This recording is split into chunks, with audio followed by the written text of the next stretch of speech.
Matthieu, chapitre 8. Lorsque Jésus fut descendu de la montagne, une grande foule le suivit.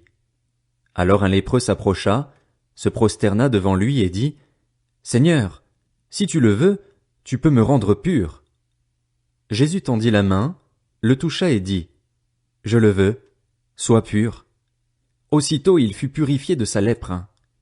Puis Jésus lui dit, « Fais bien attention de n'en parler à personne, mais va te montrer aux prêtres et présente l'offrande que Moïse a prescrite, afin que cela leur serve de témoignage. » Alors que Jésus entrait dans Capernaüm, un officier romain l'aborda et le supplia en disant, « Seigneur, mon serviteur est couché à la maison, atteint de paralysie, et il souffre beaucoup. » Jésus lui dit, « J'irai, et je le guérirai. » L'officier répondit, « Seigneur, je ne suis pas digne que tu entres sous mon toit, mais dis seulement un mot et mon serviteur sera guéri.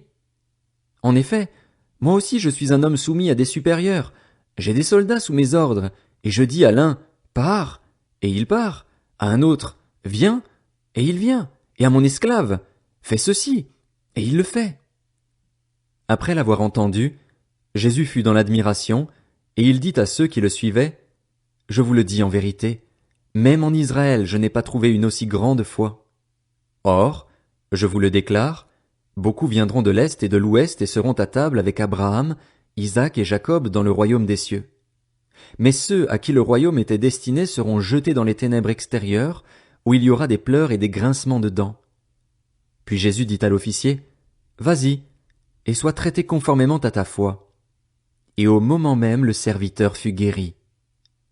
Jésus se rendit ensuite à la maison de Pierre.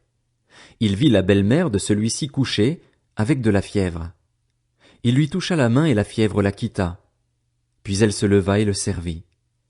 Le soir venu, on amena vers Jésus de nombreux démoniaques. Il chassa les esprits par sa parole et guérit tous les malades. Ainsi s'accomplit ce que le prophète Ésaïe avait annoncé. Il a pris nos faiblesses et il s'est chargé de nos maladies.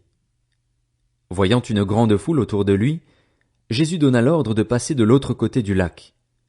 Un spécialiste de la loi s'approcha et lui dit, « Maître, je te suivrai partout où tu iras. » Jésus lui répondit, « Les renards ont des tanières et les oiseaux du ciel ont des nids, mais le Fils de l'homme n'a pas un endroit où il puisse reposer sa tête. » Un autre, parmi les disciples, lui dit, « Seigneur, permets-moi d'aller d'abord enterrer mon père. » Mais Jésus lui répondit, « Suis-moi et laisse les morts enterrer leurs morts. » Il monta dans la barque et ses disciples le suivirent.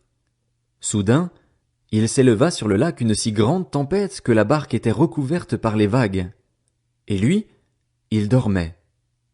Les disciples s'approchèrent et le réveillèrent en disant, « Seigneur, sauve-nous, nous allons mourir. » Il leur dit, « Pourquoi êtes-vous si craintifs, homme de peu de foi ?» Alors il se leva, menaça les vents du lac et il y eut un grand calme. Ces hommes furent très étonnés et dirent, « Quel genre d'homme est-ce? Même les vents et la mer lui obéissent. » Lorsqu'il fut arrivé sur l'autre rive, dans le pays des Gadaréniens, 2 démoniaques qui sortaient des tombeaux vinrent à sa rencontre. Ils étaient si dangereux que personne n'osait passer par là.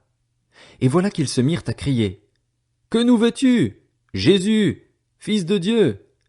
Es-tu venu ici pour nous tourmenter avant le moment fixé? » Il y avait loin d'eux un grand troupeau de porcs en train de chercher à manger.